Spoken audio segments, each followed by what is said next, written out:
You are listening to the Tricorder Transmissions, ep019. And now, here are Craig and Jeff.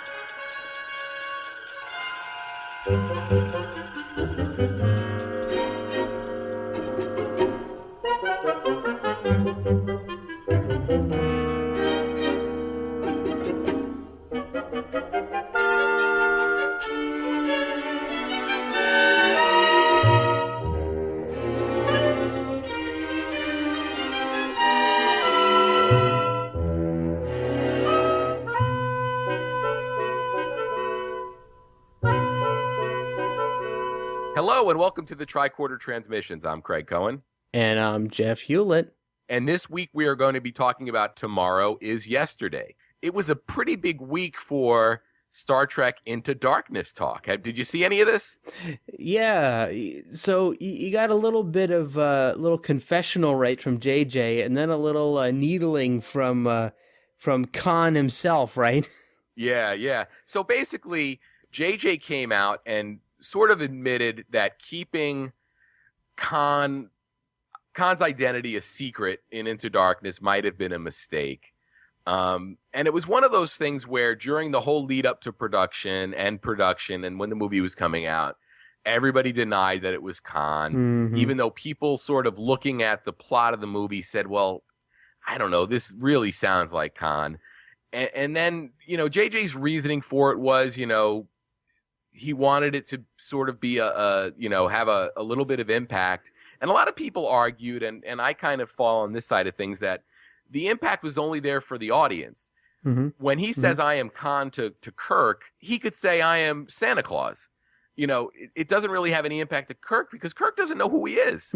True. Kirk doesn't have sort of the whole space seed mythology to rest on it. So it was almost like an aha moment for the audience. And JJ basically said, well, since the characters in the movie didn't know, we didn't think the audience should know either. Yeah, man, I've been thinking about this. To be honest with you, the more I think about it, the more I think that if they had announced prior to the release of the movie that Khan was part of the film, I would have been biased towards it in such a way that it would have ruined or at least detracted from my taking of the film when I actually saw it. So I'm kind of glad in a way that they didn't reveal it ahead of time. Even though JJ's backpedaling on that part, I'm glad from my own personal viewing of the movie that I didn't know ahead of time, because I honestly didn't know that. So when he actually said, my name is Khan, I actually had a reaction to that. And I said, whoa. And a couple of other people in the audience, I could hear them verbally going, whoa, like they didn't know either. And so, keeping it a mystery actually worked for me, because I would have still gone to see the movie because of my Star Trek fandom, and I actually liked the 2009 movie. I would have still gone to see it, but I think if I'd have known ahead of time that he was Khan, it would have diminished the viewing of the film for me. Yeah, it's one of those things where I don't even know how I knew he was Khan, but going into the movie, I don't know if it was either just in my gut I knew it, or I had maybe read a spoiler at some point leading up to it, because I didn't see it right away. But either way, I was kind of watching the movie waiting for that reveal. And the thing that sort of really felt like, unfair baseball to me was the fact that, with the exception of a handful of clues for people that are really, really, really, up on, Star Trek, by the numbers, if you will, there was really no indication that would sort of lead you to believe that it was Khan, because he didn't look anything like the character from the original series. So it almost felt like, yeah, well, here's a twist that none of us would have been able to figure out. I'm glad you said that, because I feel like less of an idiot now, because thinking back on my sitting in the theater and watching this movie, what I was thinking as I was watching the movie before the Khan reveal, I remember thinking about this distinctly. I thought to myself that, okay, Khan is going to be in this movie, But I think this guy is one of Khan's people. And what he's trying to do is revive Khan himself and the rest of the people. I didn't think he was actually Khan himself. Yeah, and it seems like a lot of people, I've been reading this week on message boards and stuff after the JJ statement. That's sort of what a lot of people are saying, and they're almost saying it like it's fact. But it seems like JJ's intention was always for it to be Khan, and even this sort of prequel comic that they're doing that sort of shows how the Khan from the original series links with the Khan from this timeline. So it's kind of a neat theory, and it's cool that you went down that road of thought during the movie. But unfortunately, it does seem like JJ was intent on having it be Khan. So yeah, it's definitely sort of interesting, and I think it's one of the more polarizing things from a very polarizing movie for Star Trek fandom. So I'm sure we love talking about this, and if you head over to the Facebook page or either one of us on Twitter or the show Twitter, we'll definitely enjoy talking about it. And real quick, in sort of new Star Trek news, they've announced the writing team for Star Trek 3 and a release year. So the team of Roberto Orci and Alex Kurtzman aren't going to be writing this one. No. J.D. Payne and Patrick McKay, who have worked with J.J. Abrams on some earlier projects, will be doing the bulk of the writing for this. And they are going to tie in the release of this movie with the 50th anniversary of Star Trek, which means we can expect to see it sometime in 2016. Yeah, I like that they're trying to dovetail it in with the 50th anniversary, and that's a great thing. I'm conflicted at this point between the complete departure from JJ and the other writers and going in with newer people. My hopes, as always, for any new Star Trek film will be high. I'm of the camp that anything that keeps the franchise going, as reluctant as I might be, I'm going to be on board in the end, because I just don't want to see the franchise go away. Oh, sure. So I'm always going to be on the positive side if I can. And I'm kind of conflicted. 2016 seems a long way away. And I realize movies take a while to make, and they haven't written anything really yet. And I really wish it would be sooner than that. But yeah, but I mean, if you even look at the delay between the 2009 one and this one, I mean, true, it was almost 4 years. So yeah, it seems like, they should be closer to that, like every 2-year model. But with JJ leaving for Star Wars, it doesn't really, I know he's not directing the third one. Yeah. But the other thing, another sort of iconic sci-fi character just hit a 50th anniversary. And the excitement around that and what they did for that, Doctor Who, right? Last week, they did a whole a TV special. Mm-hmm. They did a series of documentaries every week leading up to it, where they sort of, focused on all the different doctors, and then it culminated with this TV movie that aired, I think, the Friday before Thanksgiving. I would really like to see the 50th anniversary of Star Trek treated with that kind of fanfare. I think that the Star Trek franchise deserves more than the rebooted universe movie to celebrate. Well, of course, I'm going to be in complete agreement with you, and I'm sure that the majority of the fan base out there would also be in complete agreement with you. But as we've said many times, the mistreatment of this franchise is not going to leave us with any sort of feeling of hopefulness as to how this will be treated at its 50th anniversary. Paramount, I have no hope that Paramount is going to actually do anything worthwhile besides release this movie, which, we have no way of knowing what's going to happen in this movie or where it's going to go. But, we've already got Blu-ray releases of, the original series and then the Next Generation. What besides releasing some documentaries with maybe some interviews or whatever, what are they going to do? a TV movie that they sort of somehow through a rift in the space-time continuum have all the captains on some kind of adventure. You know, you get Kirk, you get Picard, you get Janeway, you get Cisco, you get Archer, you get them all somehow. I mean, it's a show and a series that was sort of fast and loose with the ability to sort of, you know, do crossovers with old characters. I mean, I know we've talked about wanting to see Star Trek on TV again for a long time, and this would be a perfect opportunity. It would, but I'm going to say that you're probably now the king of wishful thinking. Well, how about this? How about I create a whole bunch of work for us and say that when we hit 2016 on this show, we develop or we devote a series of supplemental episodes to celebrating the 50th anniversary of Star Trek. Oh, absolutely. I'm completely on board with that. And I'm sure that a lot of our former guests who will be back between now and then will also be more than happy to come on and celebrate with us. Excellent. Excellent. So before we get into Tomorrow Was Yesterday, is there anything else going on in the Star Trek sort of world that doesn't relate to Into Darkness? Oh, absolutely. Oh, absolutely. Okay. Let's kiss Into Darkness goodbye once again and enter the realm of the actual real world. I wouldn't doubt that anybody out there who's a fan of the original series would have seen this by now, because this was announced a few weeks ago and I've got my pre-order in already. But the beloved George Takei has his own perfume cologne coming out called Oh My. So his iconic phrase "Oh my" has been converted into the name of a fragrance.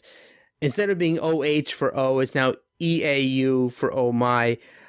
It's coming out strangely after Christmas, and I was a little bit taken aback by the fact that they were releasing this fragrance after Christmas instead of before, because it sounds like it would be such a great gift to buy for Star Trek fans.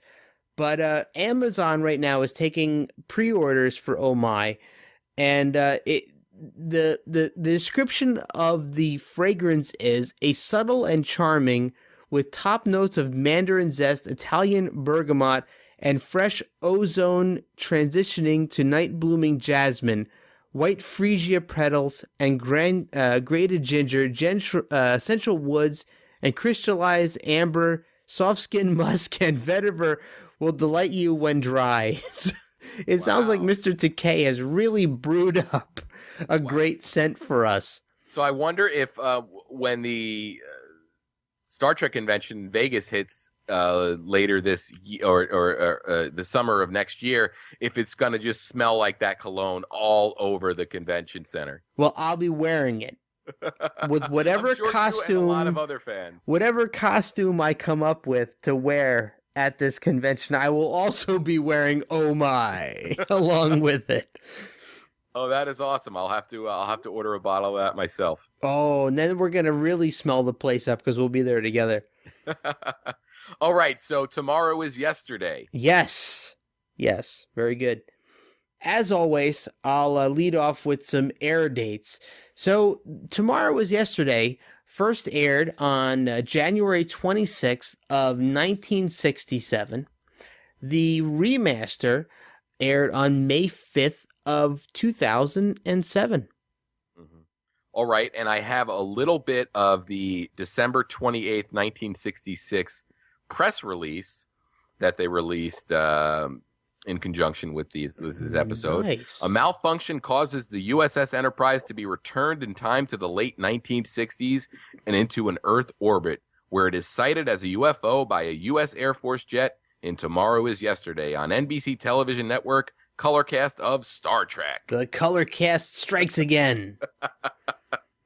All right, so are you ready to get watching? Always am. All right, so we will start in 3, 2, 1.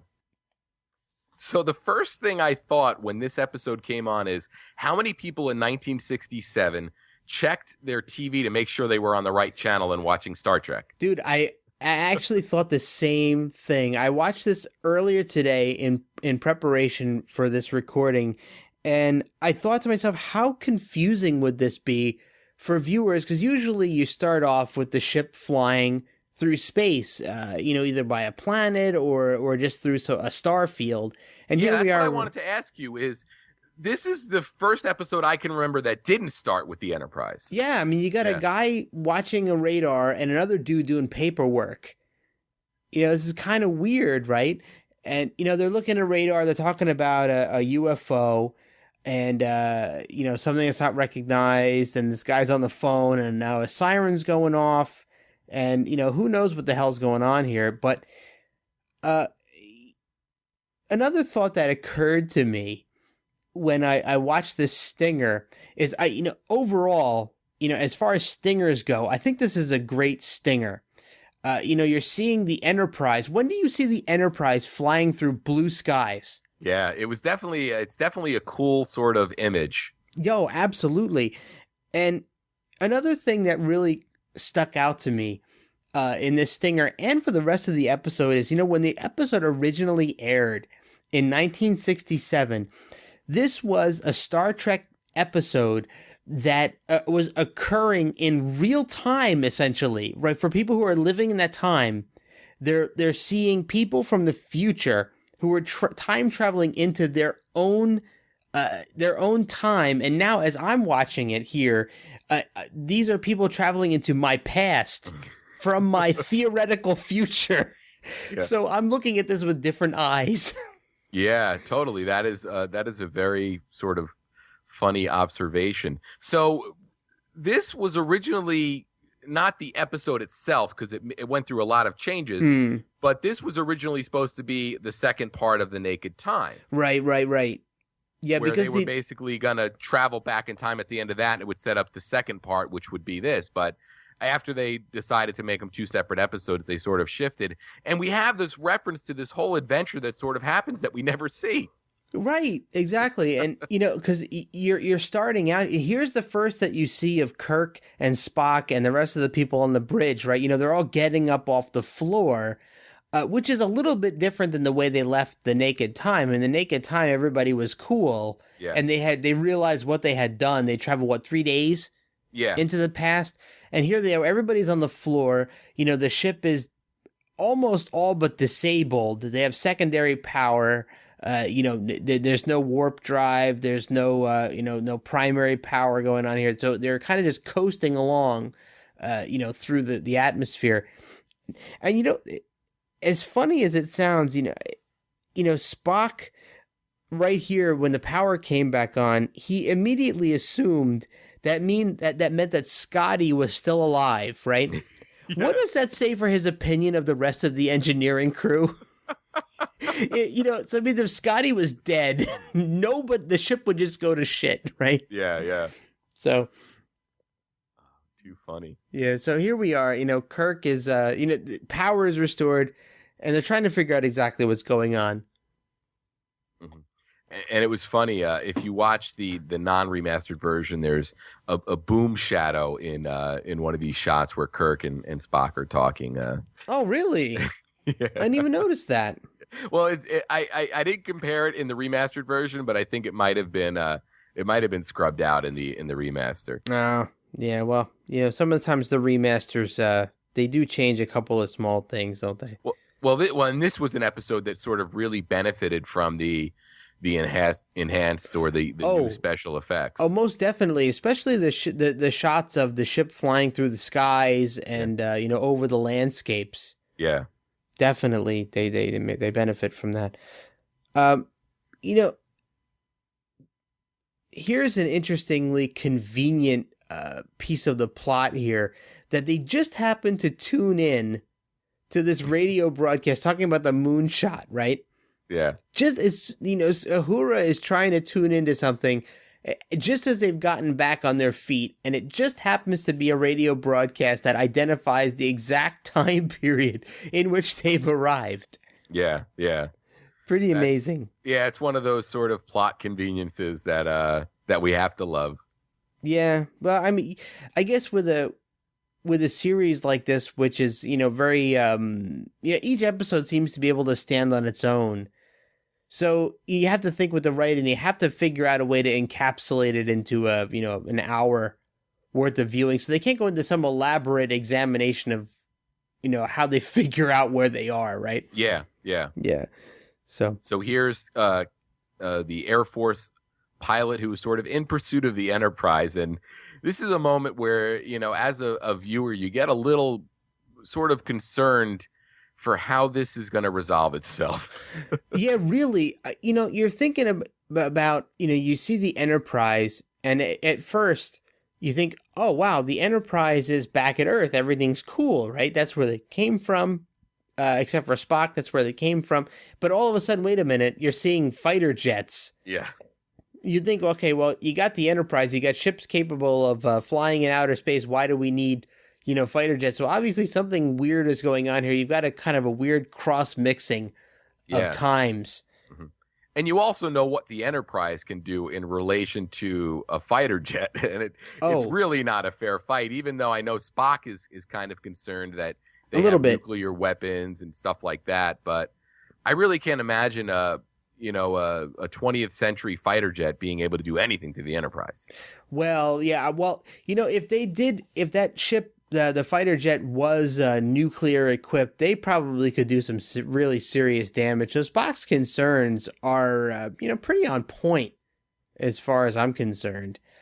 But then again, back in the late 60s, and I must confess that I haven't done a lot of research into this to find out exactly what airplanes or fighter jets were equipped with back in those days, but were there small tactical nuclear weapons available as weapons on fighter jets back then? I wouldn't think so. Yeah, but I don't know. Yeah, this is a case of somebody's probably yelling at their listening device right now. Yeah. Well, another funny thing that stuck out to me about this episode, and, it already happened, but I'll bring it up now since we were talking about other stuff, just really quick before, the Captain Christopher beams on, is that, Kirk referred to the effect of the ship flying into a black star. Yeah. This was actually before, from what I understand, before they referred to it as a black hole. Okay. So, the effect that he talked about was what eventually now we know is a black hole, but back then hadn't been referred, the term hadn't been coined yet. Yeah. That's interesting.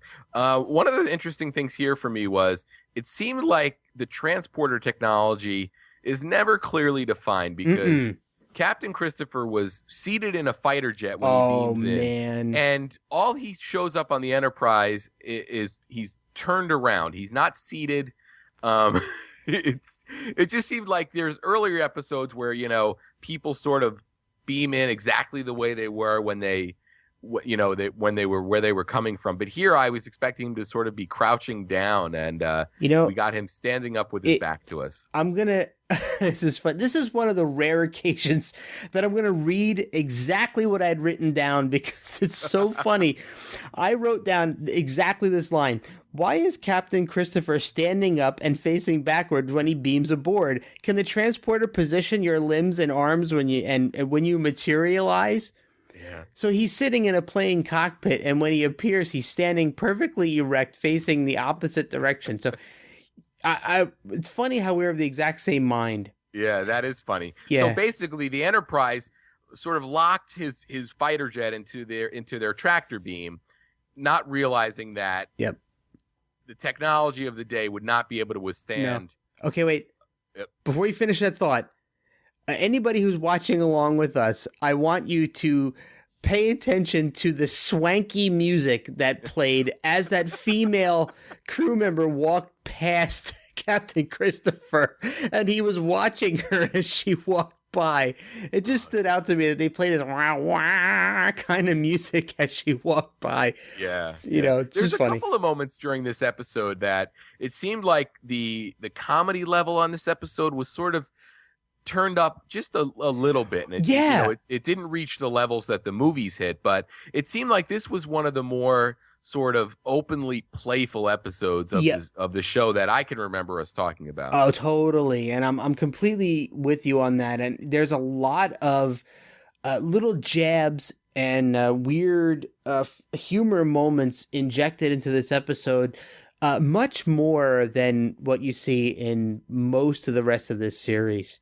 Yeah, it's kind of neat. It would probably be more off-putting if the episode itself wasn't sort of so off-putting. Right. And, another really strange thing that happened here, as Captain Christopher was brought onto the bridge, Spock's actual rank was referred to. They call him Lieutenant Commander Spock. Oh, okay. I didn't even catch that. This was the first time his rank has actually been defined on screen. Wow. And so that's a pretty big moment. Usually he's the science officer or the first officer, but now he's Lieutenant Commander Spock. Mm-hmm. So very cool little mention there. Yeah. So we basically now have this situation where Captain Christopher is basically getting the nickel tour of the Enterprise. Right, really. And this moment right now, as he's getting this tour, this conversation between Kirk and Spock is extremely grave. Right. Yeah. Spock pretty much outlines the stakes of this episode and how high the risk is of returning Captain Christopher to Earth with his newfound knowledge, which would actually kind of plays into the classic time travel paradoxes. Right now, Captain Christopher has knowledge of the future. If he were to return to Earth with this knowledge of the future, things could go really wrong. Yeah, basically the future that the Enterprise came from would not exist. Right, exactly. And Spock even goes out of his way to say something to the effect of, if a man or a person with less than honorable intentions got a hold of this knowledge, they could influence not only industries, but maybe entire countries in so far as to completely alter the course of human history. Yeah. The stakes are high. Yeah, right? Yeah. And it's one of those, this seems like the rule that most, movies or TV shows take with time travel. Where there's the other theory that, every time you go back in time, you create an alternate sort of, that you can never go back to where you came from. In terms of movies and TVs, I really think that this is the ideal way to discuss time travel. Yeah, I'm gonna agree with you, and I don't want to talk about things that happen later in the episode, but when you see the wrap of this episode and you realize how they tied everything back together again, you think about how the time travel paradoxes themselves have to be very neatly tied up in order to try to dismiss any questions that would arise if you think too heavily into the scenario, right? And they're going to have to kind of close all of the loops. Yeah. It's very convenient how everything ties up at the end of this. And, I'm sure everybody who's listening to this have seen this before, but it's one of those things where when you're writing something like this, you really have to think about every possible scenario at the end.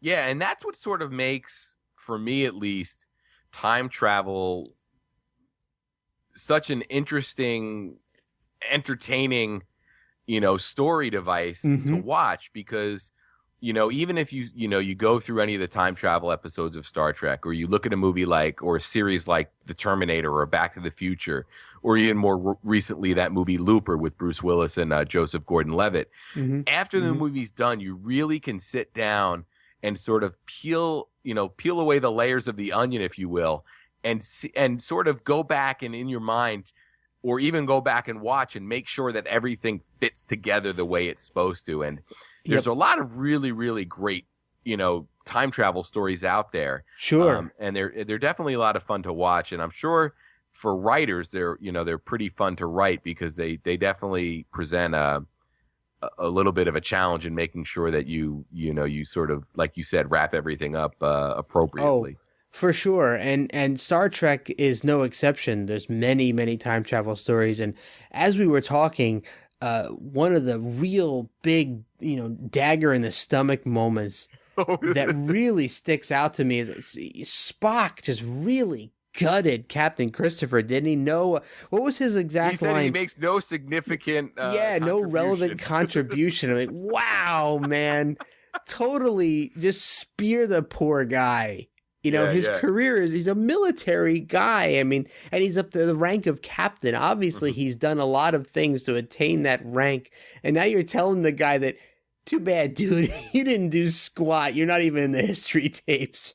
Yeah, and they're basically debating whether they have to get him back home or not. And, the argument is, well, he didn't do anything. Right. So yeah, screw we can sort of dude. dump him off the Enterprise. And you're pretty dead. Like, it really seems like they were going down a pretty dark road there. Yeah, as far as Christopher is concerned, like, well, either you're staying on the Enterprise with us or, we're going to, like, either beam you somewhere else or put you on another planet in some sort of a reconditioning type of a role, which actually comes up again a little bit later.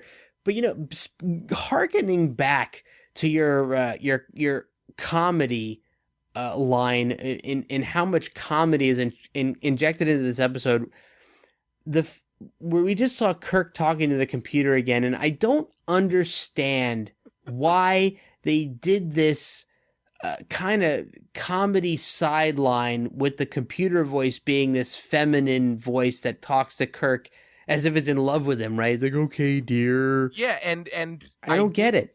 I didn't take the time to reverse it and listen to it again, but it almost sounds like we missed another episode where they had some kind of adventure with a planet of all women. That's what Spock says. Like a little bit later in the episode, he describes, for some reason, that they had went into port for at a colony that for some reason thought that the computer needed personality, and it was a female dominated outpost or whatnot, and so they programmed the computer with this female personality, which never happens again and never happened before this. Yeah, it seems silly. Yeah, I'm sorry. I just had a chuckle at this 1-2 combination Kirk used to take out Christopher. Oh, it's great, isn't it? There is some amazing hand-to-hand combat in this episode. Oh my God! And wait till later. 90% of it is driven by how awesome Kirk is at just kicking ass in this episode. Oh my God! The fight scene that comes up later, where Kirk is taking on 3 guys at one time, is intense. But I don't want to jump to that just yet because so Captain Christopher basically he was out on his own, and I guess they expected him to hang tight, but he made his way to the bridge and was demanding to get beamed down. And I can't fault the guy. He's got balls, and somehow he knew how to get back to the transporter room. Yeah, I that's a good point. I'd like to think if I was on the Enterprise, even having watched this show for as long as I have, I wouldn't know where to start. Dude, there's no way anybody would know how to get around the Enterprise. I mean, you see, even the most hardcore geeks who've read the schematics, the fan-based schematics of the Enterprise to figure out where everything was, there's no way of knowing exactly how this thing was laid out. I went to a convention a couple years back, the one where I met Bobby Clark, the Gorn. And there was a presentation that was devoted. It was like an hour-long presentation with schematics and diagrams and pictures of all the different vessels in the Starfleet, fleet. And I would like to think that this dude, you could drop him in the middle of any Star Trek vessel and he would know where he was. Yeah, you'd like to hope so. It's probably a very, very exclusive club.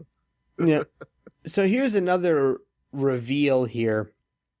So Spock is going to admit that he didn't do enough checking. Yeah, and this, I had a little bit of a problem with this because Me this too. seemed like a road that Spock would have went down right away. Oh, absolutely. Spock is so thorough that, why would he have not researched Captain Christopher's descendants? Yeah. You would think the computer would probably automatically deliver that information, no? Yeah, you'd think that would be something that would sort of be included in the search. So basically we learn that Captain Christopher, even though he contributes nothing of relevance. He does have a son who is a pioneer of space travel.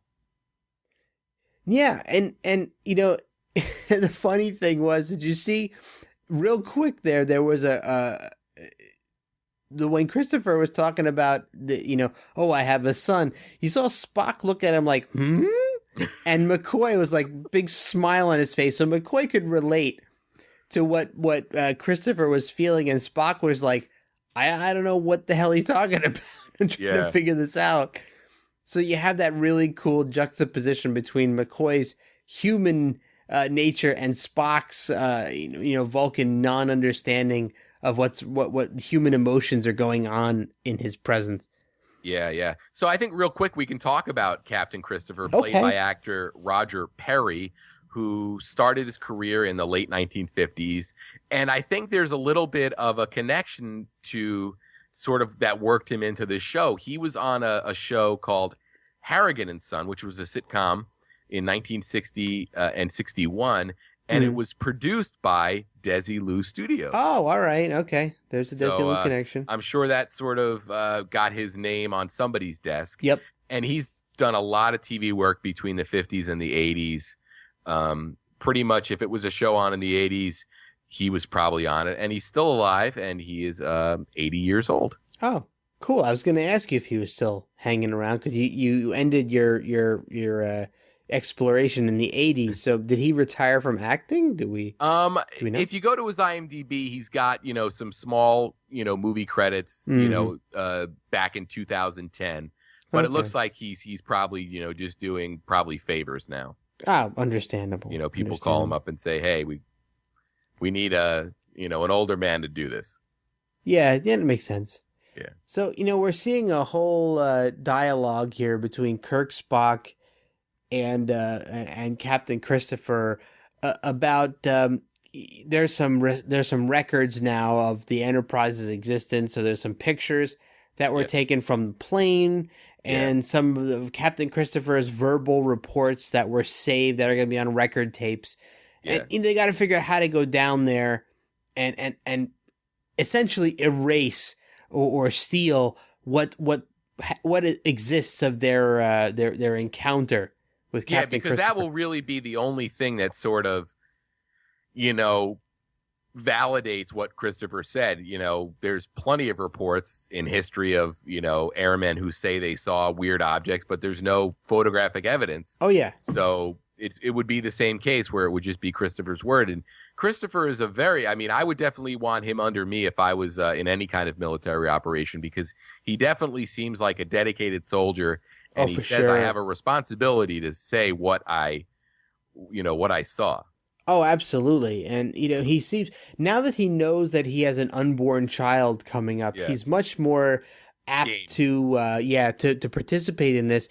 And this, to me, is actually pretty cool that you have Kirk and Sulu beaming down. Yeah, the one thing I really love about this scene is Sulu, we saw on shore leave, he has an appreciation of sort of 20th century weapons. Yep. So it seems like he is really just thrilled to be here, and he sells it without any dialogue. And I've said on many episodes how much I like those little moments that the actors bring, and this is an episode where Sulu really just shows a lot of joy in being able to be back in the 1960s to experience this. He sort of sells the appreciation, if you will. Absolutely. And, you go back and you listen to interviews with George himself now, in the present day, and he talks about how there were very few episodes where he got to break out of the bridge, and his almost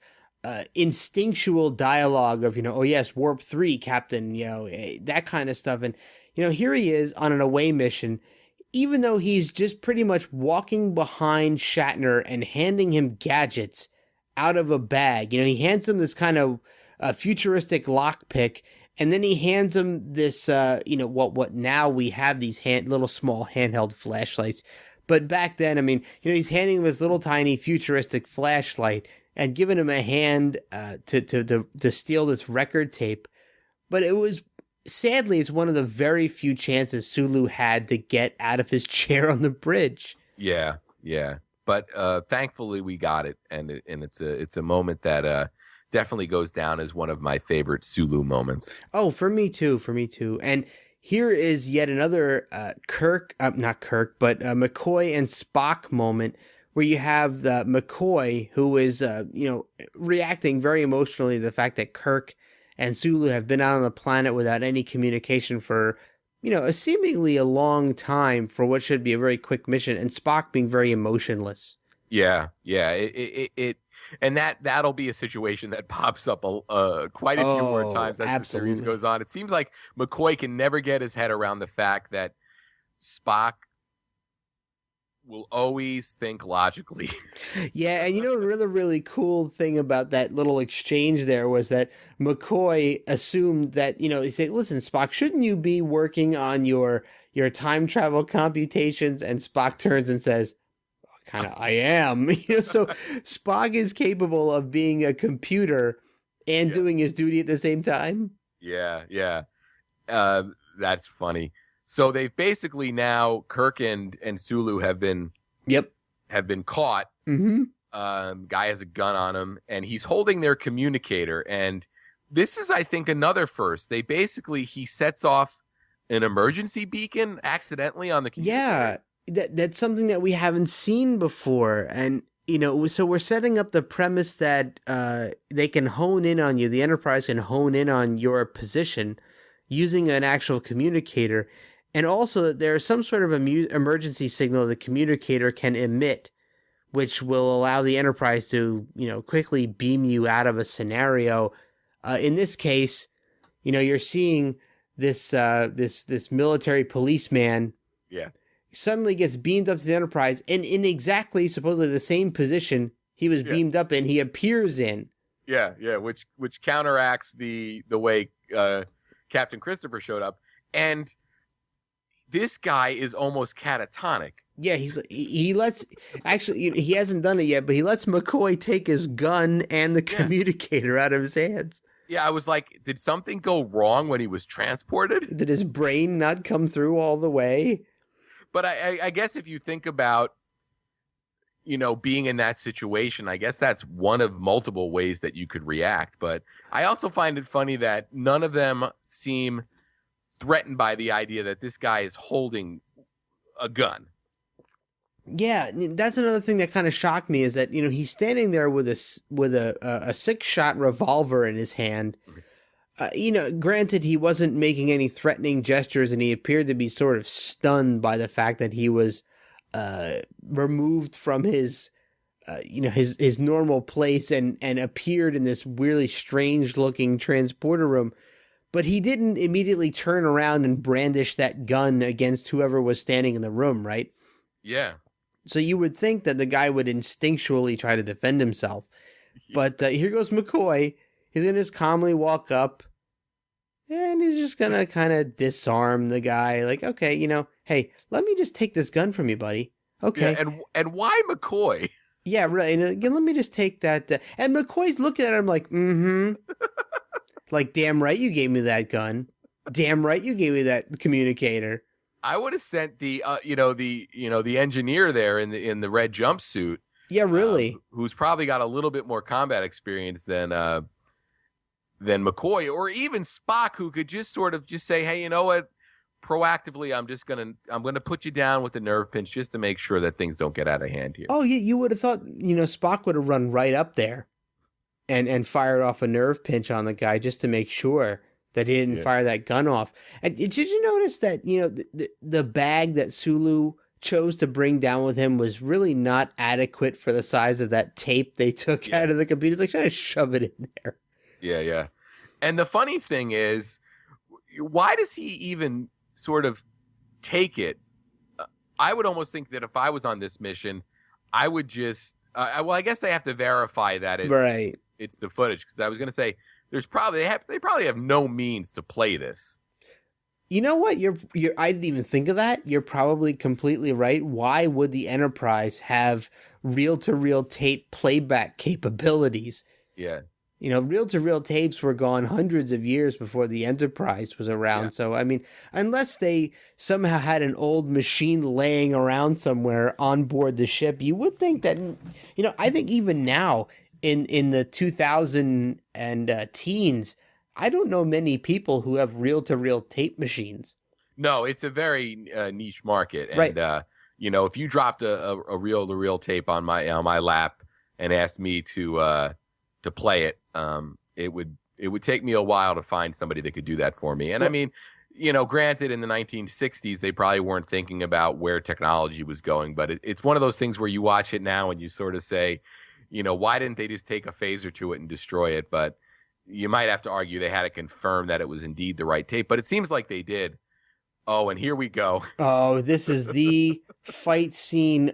You know, we were talking on the Arena extended episode about great fight scenes, and we neglected to mention this one. And I have to say that, you know, Kirk just like body checks 3 guys. Yeah. He just jumps into 3 guys, and he's slugging it out with these 3 dudes, and he's winning. Yeah, and these guys, they sell it great. They do. A couple of times where, you know, a guy gets hit and goes down, and he really, really sells it. Oh, yeah. But, and look at this. Kirk jumping up and holding himself up with the door frame, and the other guy dives underneath him. This is great. Yeah. I really like this fight, too, because it shows Kirk sort of at his most, you know, unleashed, if you will. I think, you know, Kirk understands how important it is to not be caught. Right. So he's really not pulling any punches, you know. No. Future be damned. Yeah, and he's trying to buy time for Sulu to beam out. So he closed the door. He was thinking like, well, all right, Sulu's in the dark room. Let me close this door and hold these guys long enough so that Sulu can beam the hell out. And Sulu was smart enough to get transported out without coming to try to help Kirk. He's and that says a lot about Sulu to me. Yeah, and Spock even sort of compliments him on it here. He's like, it's a really smart move. Yeah. You know, they'll eventually be able to get Kirk out in some way, shape, or form. But, you know, so now they've got, you know, Sulu's back on the ship. You know, Spock is messing around with this tape here. And, you know, they have pretty much all they need to erase the existence of the Enterprise in this present day. Yeah. Which is pretty cool that they've been able to get it out. You know, they've lost the captain in the process. But, you know, Spock, and it's funny to me that Spock, as a Vulcan, knows how to hold up a piece of film and look at the frames to see what's on it, right? Yeah, yeah. Would anybody on Earth today, I mean, younger people than us, know to take a piece of film and hold it up to the light to be able to see the frames? No way. I would bet money on that probably. You probably win that bet too. So this is a funny scene for me, and not in an intentional comedy kind of way, but you've got this sort of hard-assed guy interrogating Kirk, who's really, I think he just has it up one notch too many.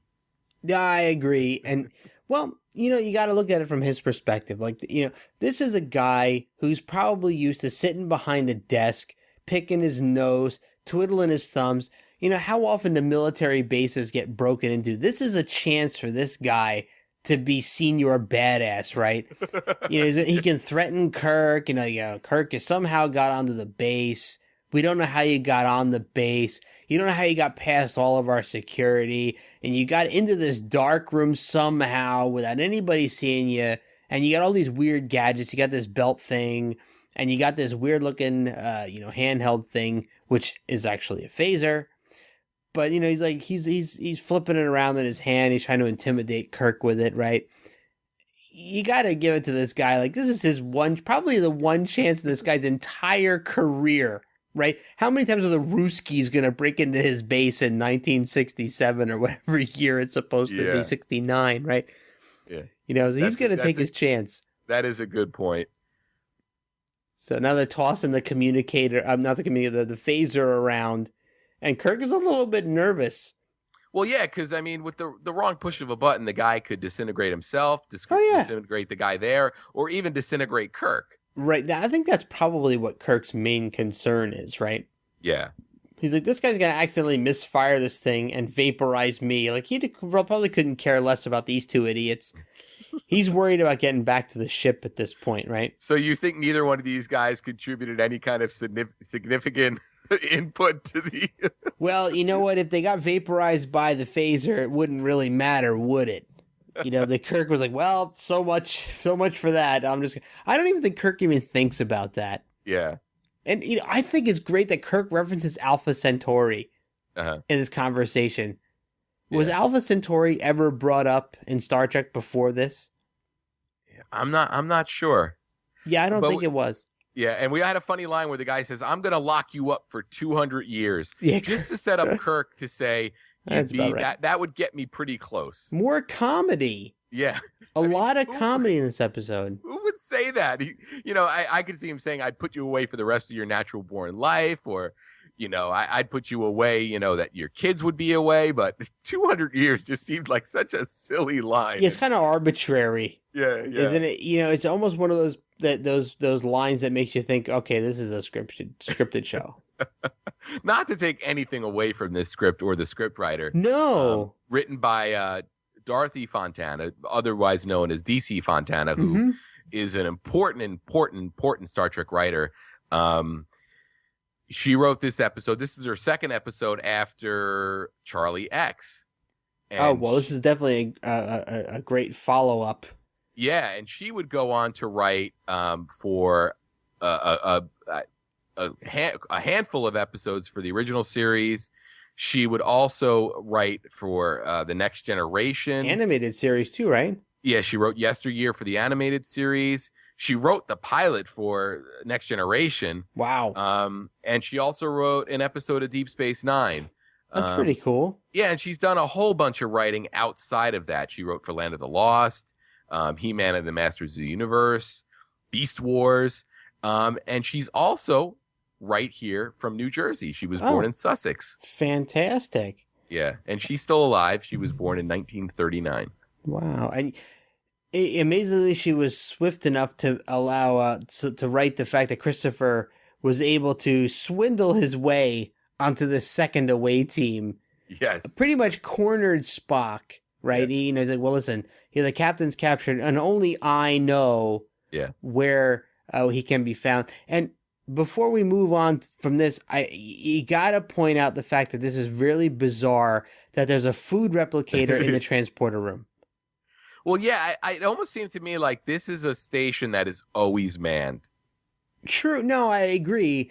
But, previous episodes to this and subsequent episodes to this, I don't recall seeing those replicator windows in the transporter room. Yeah, and also he put a card in when the guy asked for chicken soup. So is there a card for every food? I was wondering that myself. Does it? Yeah. Is that his identification card, and somehow the thing just knows what you want? Mm-hmm. And I don't know. We're gonna get some good knockouts here. Yeah, well, Sulu apparently can knock people out just as efficiently as Spock can by chopping the back of their neck. Da-da! There's a Vulcan neck pinch for you. And here is the greatest sell of a punch, I think. Oh, big time. And Kirk kicks the gun out of the guy's hand, then punches him in the face and knocks him out. I mean, spectacular. Yeah, they just completely dominate these 20th century military guys. Yeah, and Captain Christopher drags the guy's unconscious body, but slickly grabs the gun off the guy's belt in an attempt to, he's gonna hold up Kirk and Sulu here. Yeah, but it's funny because Spock pretty much telegraphed this move. Totally. And said, well, I'm going to circle back around and come up behind you, dummy. My absolute favorite scene. I mean, I love the fight scene, but this is my favorite scene in this episode is coming up right here. You see Kirk is the dramatic lighting. You got the exchange between Kirk and Christopher as Christopher is trying to stay back on Earth. And Kirk intended to beam him back, but here comes a scene where he, Christopher knows that Spock is in the other room and is trying to get him out, but he doesn't realize that Spock has already beamed up to the Enterprise and is going to appear behind him in a second here. You're going to see a scene where it's little, there he is, Spock is blurred in the background. You know, we as the audience see Spock behind Christopher for a full few seconds before he gives Christopher the nerve pinch. I love this scene. This is great. Classic. Spectacular. All right. So. And we're back on the ship again. But, you know, one thing about this episode that I don't know if this is a good thing or if this is a bad thing, but if you notice, even now, the stakes of this episode are building and building and building, and they just don't let up. And we're finding there's more bad news and more bad news and more bad news. And now we're finding out even more bad news. Even Spock has these computations that have a bazillion variables. And even if they attempt this slingshot around the sun, there's no knowing whether or not ahead of time they're going to succeed because there's so many variables. I mean, you know, can the ship stop in time? Can we drop the people back off in time? And there's so many potentially insurmountable variables in this. The scenario keeps getting worse and worse. Yeah, they basically have three things they have to do. They have to get Christopher back. They have to get this other guy that came on board back. And then they have to go back to where they came from. Exactly. so much going on. And even Scotty here is very skeptical of his own capabilities. You know, he may not be able to stop them in time, to stop the engines in time and slow the Enterprise enough that they won't overshoot their own time. Yeah. So, you know, there's a lot of things that can go wrong here. I mean, the stakes, I mean, you know, the episode is actually kind of close to over. Yeah. But we're still adding more tension. Yeah. And I hate to say this, but I did get a little lost towards the end in what exactly they were doing, where they start to go back in time. And I didn't exactly put together until it was happening what they were doing. You know, Kirk basically sends Christopher off on his own. He tells him to get suited up, which is, you think he'd send somebody with him. And I was just, I was like, well, what are they doing? How, you know, where are they going with this? And I wasn't aware that, or I wasn't, you know, thinking ahead far enough in the episode. They were going to drop him back on his ship at the moment he beamed aboard the Enterprise. Yeah. And it's kind of a strange scenario in itself that they would beam him into the cockpit of his fighter jet at the exact moment they beamed him out, I guess, and then he wouldn't be able to remember anything. Well, that was the other thing that sort of confused me. It almost seemed like as the past Christopher was beaming out, the present one was beaming in, and he would have all the thoughts and memories. You would think, but the way he sells it when he beams in is he seems confused and unaware of what he saw. And I wasn't sure if it's him selling the fact that he's now telling his superiors that he doesn't see a starship, or he genuinely was like, wow, it was just there and now it's not. Yeah, really difficult to say. I've thought about it, and it's one of those time travel weirdness things that you just kind of can't explain. And another weird thing I can't explain, and knowing as much as I know about computers, is why would a chronometer count backwards when you're going back in time? Like a clock does not measure actual time. A clock ticks off at pre-planned intervals, measuring the simulation of time. So a clock doesn't operate on the actual passage of time. It operates on a motor clicking it off at certain intervals. So the fact that a chronometer would count backwards just seems strange to me. Yeah. And it's not the first time we saw that. On the Naked Time, we saw that as well. Nope. But did we see one going forward? See, the thing about this, and I wasn't going to bring this up until the end, but okay. Well, this is actually technically the end. The thing about this episode that bothers me, and I really love this episode, I'll say that right now, I'm a big fan of this episode, but the thing that bothers me about this episode is that it introduces a concept into the Star Trek universe So what it introduces is a time travel mechanic that can go both forward and backward in time at will. Mm-hmm. Right? They've proven that they can do this whenever they want to, right? So doesn't this kind of invalidate any bad thing that could possibly happen in the future? They could just say, well, you know what? Kirk died. Let's slingshot around the sun and bring him back to life. You know what I mean? Yeah. This is not a great mechanic to introduce, although it will be reused a couple of other times in the future. It's not a great mechanic, and it's something that I almost wish they hadn't brought into the show.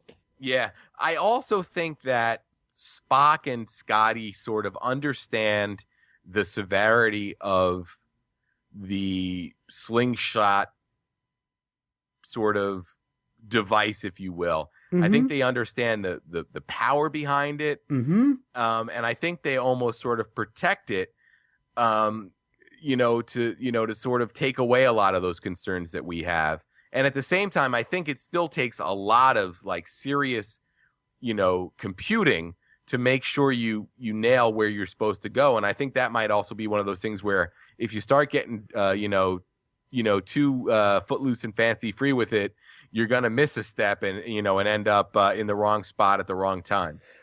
Perhaps. But this is also something that, it requires mathematical computation. It's something that a computer is perfectly capable of doing.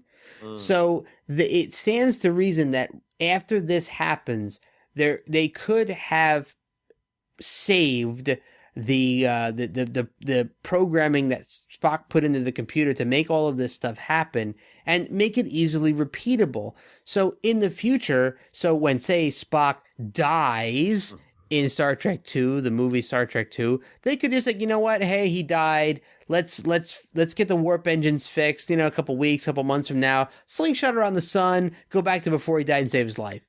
It just seems like it's too powerful a mechanic to introduce into a show like this, especially since it's been reused after this.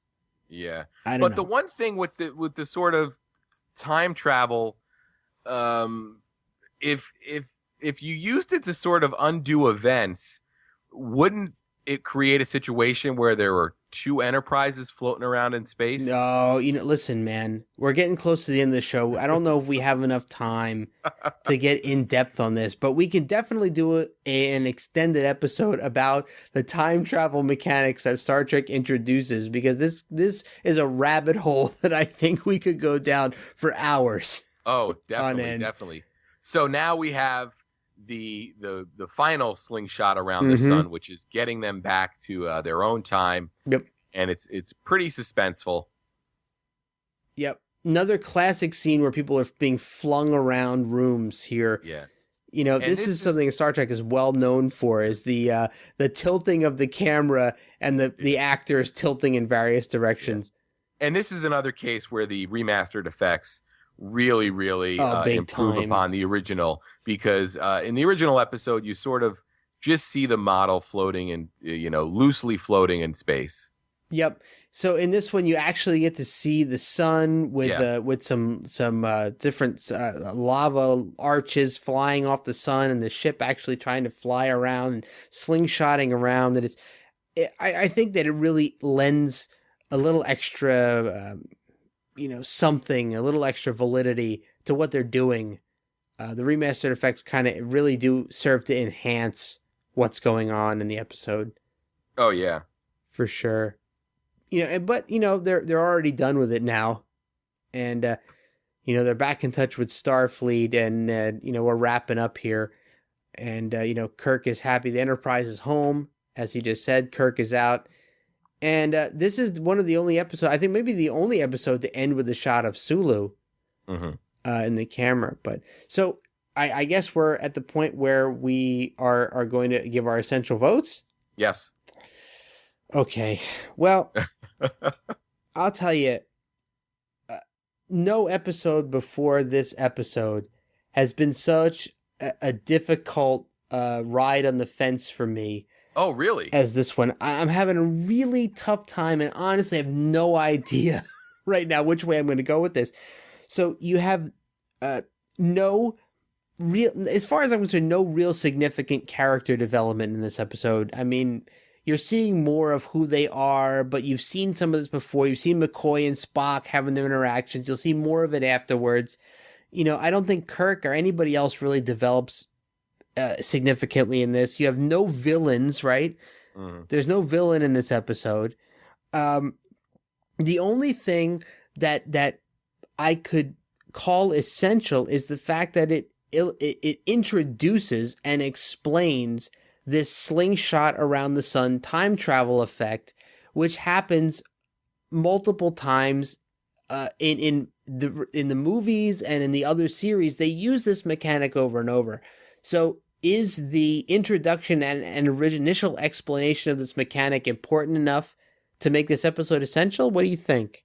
In my opinion, yes. And I think you couple it with the fact that it is a time travel episode where, this is the first real time travel they're doing on the show. They're not traveling a couple of hours into their past. They're traveling hundreds of years into their past. And I think that this sort of opens the door for time travel in Star Trek.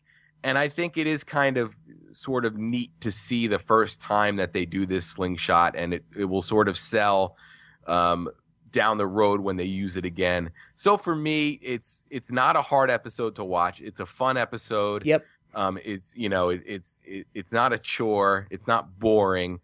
So I think just based on the sort of time travel discussion that's created from this episode, and the slingshot device, for me, it makes it essential. I could go either way, but if I'm voting, I'm saying this is an essential episode. Well, I think maybe you've tipped me one way. I guess as far as I can call it essential based on the fact that this time travel mechanic is used in the future, and from a viewer standpoint, it might be cool to go back and see where this originated from. And if you delve into time travel and different methods of time travel, I've heard other people, and I've had discussions with other people, outside the bounds of the show about time travel. And this kind of premise comes up time and time again, this whole slingshot around the sun thing. So I guess you've kind of swayed me here, and I'll vote essential with you, based on the fact that the time travel premise is introduced and well explained. So you're actually seeing Spock figuring this out, because Spock is pretty much the inventor of this, right? Yeah. All right. So very cool. That brings us to the end of this episode. And this was a really, really fun episode to sort of talk through with you. And I guess we will join. No, we will join you next week while we talk about another exciting episode of Star Trek, the original series. We definitely will. All right, guys. Thanks a lot for listening, as always. And don't forget, you can find us on Twitter at TTT_pod, or on Facebook at facebook.com/the Tricorder Transmissions if you want to talk about this or any other episode of our show. Oh, that reminds me. Oh, what? We actually had some fun interaction on our Twitter account. We got a message from the Gorn. We did. That's right. Our Rita episode. We definitely did. And he was not happy that he was not given the chance to come on and plead his case. Yeah, he basically said that the Metrons had his kids hostage and he had to do the job.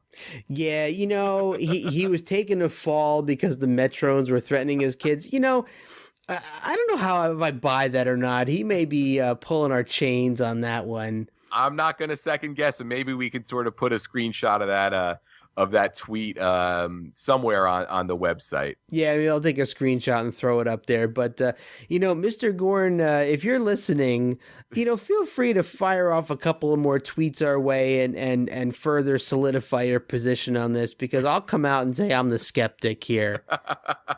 I have no reason to doubt him. I do. So bring it on. Bring it on, Mr. Gorn. All right. Thanks again, everyone. All right, guys. Take it easy. We'll talk to you next week. How long have they been down there? 15 minutes, 28 seconds. Shouldn't it be coming up? It is a fact, Doctor, that prowling by stealth is more time-consuming than a direct approach. In our our case, Shouldn't you be working on your time warp calculations, Mr. Spock? I am.